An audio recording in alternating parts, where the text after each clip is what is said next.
How not to remember.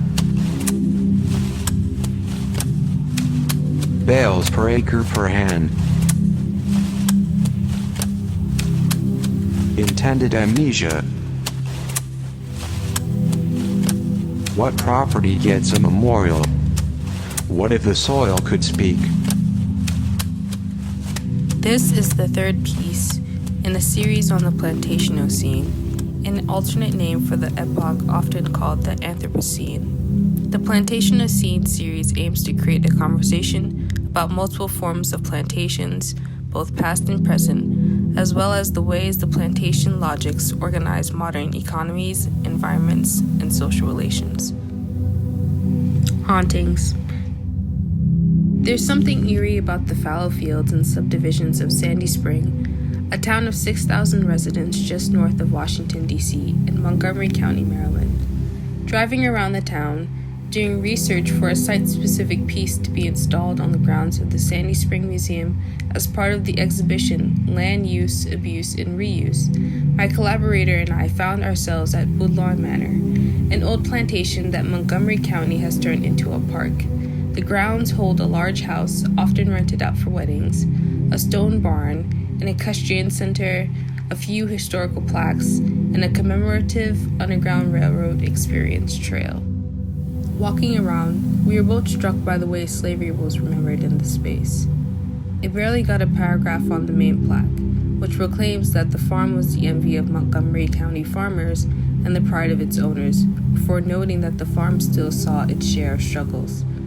Enslaved laborers toiled in the fields within reach of the Underground Railroad.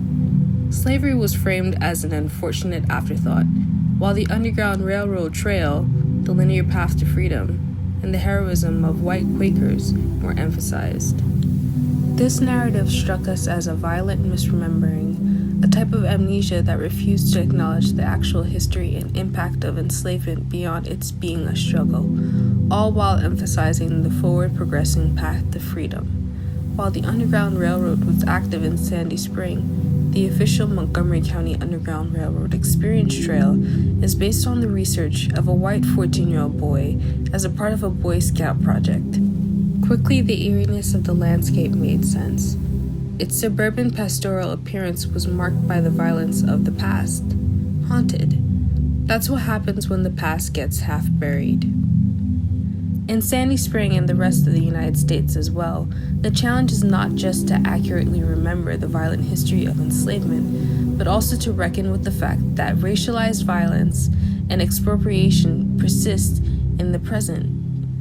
As Vivian Salehana observes, anti-black police violence today is ghosted by its historic antecedents, was forward haunted by lynching and the countless deaths inflicted by armed white men on plantations colonizing the vast majority of the Western Hemisphere, overshadowing but unable to fully erase the fact that chattel slavery extends well beyond the Confederate States of the southern United States and pollutes the northern regions of the United States, Canada, Western Europe, and vast lands and islands south of the United States. Chattel slavery was the underpinning institution for white modernity. The plantation and slave system is not a sad aberration, best forgotten in the forward-marching progression of history, as it is often characterized in popular white discourse. It is, as suggested by the Plantationocene, the very basis of modernity itself. As Donna Haraway notes, scholars have long understood that the slave plantation system was the model and motor for the carbon-greedy, machine-based factory system that is often cited as an inflection point for the Anthropocene. Thinking with theorist Fred Moten's assertion that enslavement is better, if still inadequately, understood as durational field rather than event. We understand the present to be the plantation system's afterlife. It is in this durational field, that of the Plantationocene, that we found ourselves looking to the fallow fields around the Sandy Spring Museum in an attempt to get to know what exactly haunts the landscape. Bone Mill. With fire and axe, the slaves of Brooke and Thomas felled the forest, clearing the land for tobacco. This task never ended.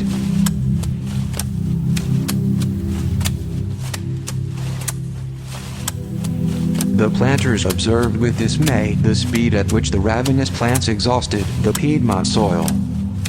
By 1840, the vampire crop had exhausted tract after tract.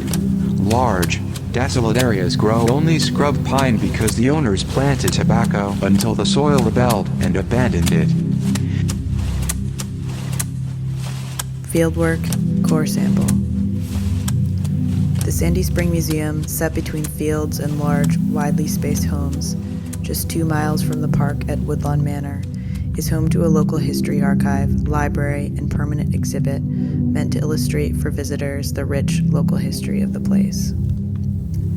The exhibit includes information on Quaker manumissions, a perfunctory set of shackles, and a plaque on the ingenuity of its 19th century farmers' associations, among other things.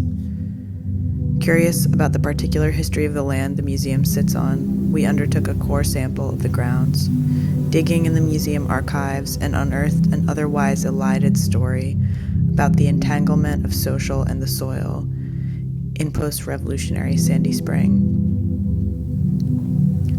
Before being owned by the Bentley family, who, in 1994, donated the 7 acres along Bentley Road on which the museum stands today, Richard Thomas Sr. owned the land. Thomas Sr. was a prominent Quaker planter who, in 1800, owned 58 slaves. Upon his death in 1806, he manumitted them all. Delving into the agricultural history of the area to get a sense of what Thomas Sr. might have planted, we found that tobacco was the primary cash crop of Montgomery County in the 1700s and early 1800s, its labor-intensive cultivation sustained only by slave labor. We learned that as plantation owners in Maryland tried to extract the most profit from the land and the most labor from the people they owned, the soil often became so depleted of nutrients that it would no longer produce. It rebelled. Soil exhaustion was so severe in Montgomery County that it was known as the Sahara of Maryland. The agricultural practice of tobacco monoculture, made profitable in the short term by slave labor, was a source of severe loss of topsoil, not only in Sandy Spring, but also in much of the tobacco-growing U.S. Richard Thomas Sr. wasn't spared the effects of soil exhaustion either. Quote, "With fire and axe, the slaves of Brooke and Thomas felled the forest, clearing the land for tobacco. This task never ended. The planters observed with dismay the speed at which the ravenous plants exhausted the Piedmont soil. Abandoned fields went quickly to broom sedge. Those on slopes quickly eroded in ugly gullies whose runoff clogged the streams." Unquote. Nature, not human opposition, ended their tobacco growing. By 1840, the vampire crop had exhausted tract after tract, a Washington Post article from 1929 recounts. Instead of tobacco, Quakers in the area began to grow cereals and grasses.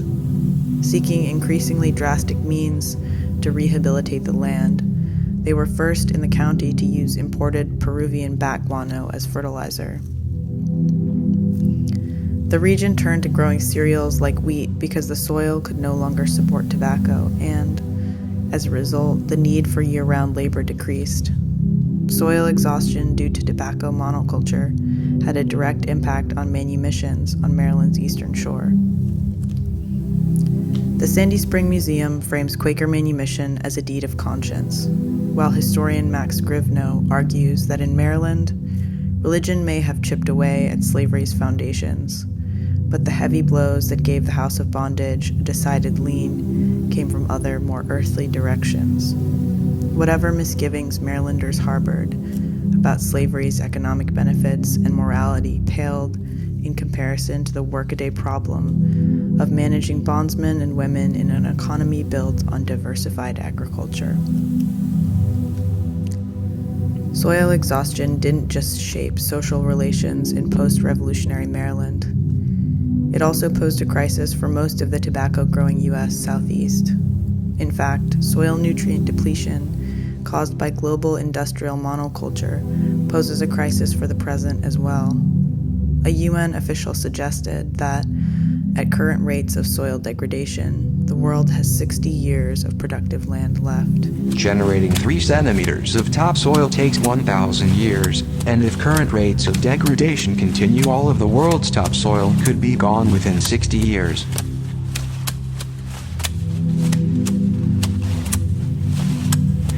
Capital is dead labor, which, vampire-like, lives only by sucking living labor.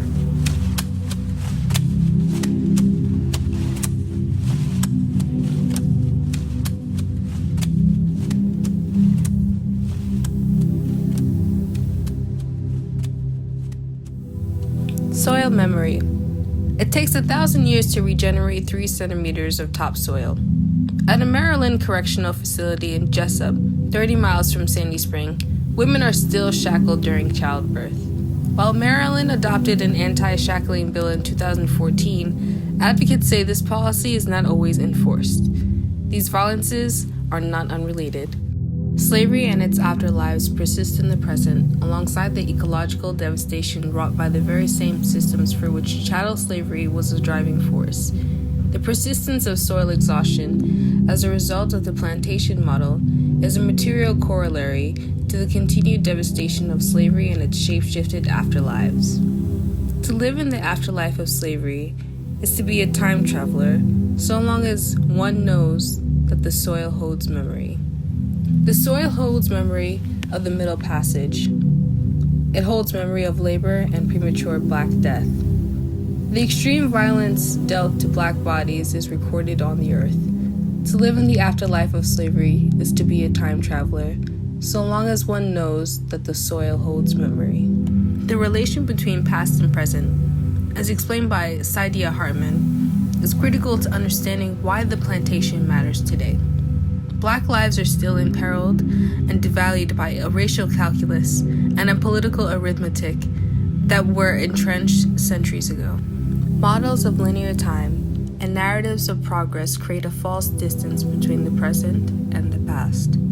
Public institutions have been the gatekeepers of cultural memory, affecting our understanding of time and space. How might they be preserving white supremacy by diminishing, distorting, or erasing the central role of the Middle Passage and the plantation system in the formation of the present, both social and ecological? And further, how might the narratives provided obstruct attempts to imagine collective flourishing in the future? Public Soil Memory for the Plantationocene, a multimedia work exhibited on the grounds of the museum, attempted to recreate the sense of haunting and amend the Sandy Spring story, using the soil as both a starting place and the medium for remembering the history of the land and what transpired on it.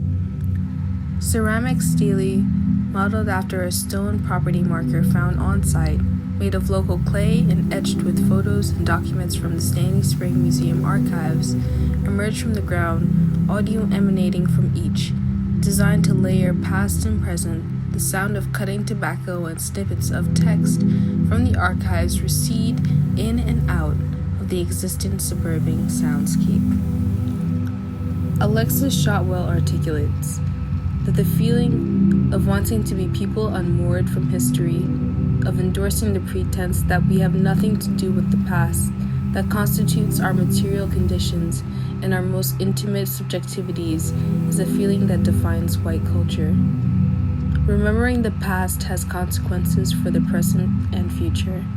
The Plantationocene offers an opportunity to attend the way our world has and continues to be profoundly shaped by plantation logics. What happens if we think the current ecological crisis the Earth faces, with its uneven impacts, as inseparable from the indigenous genocide, enslavement, monoculture, the carceral state, and pervasive anti-Blackness? As Vivian Salehana said, utopia is only out of reach if we remain confined to the plantation and its punishing praxis.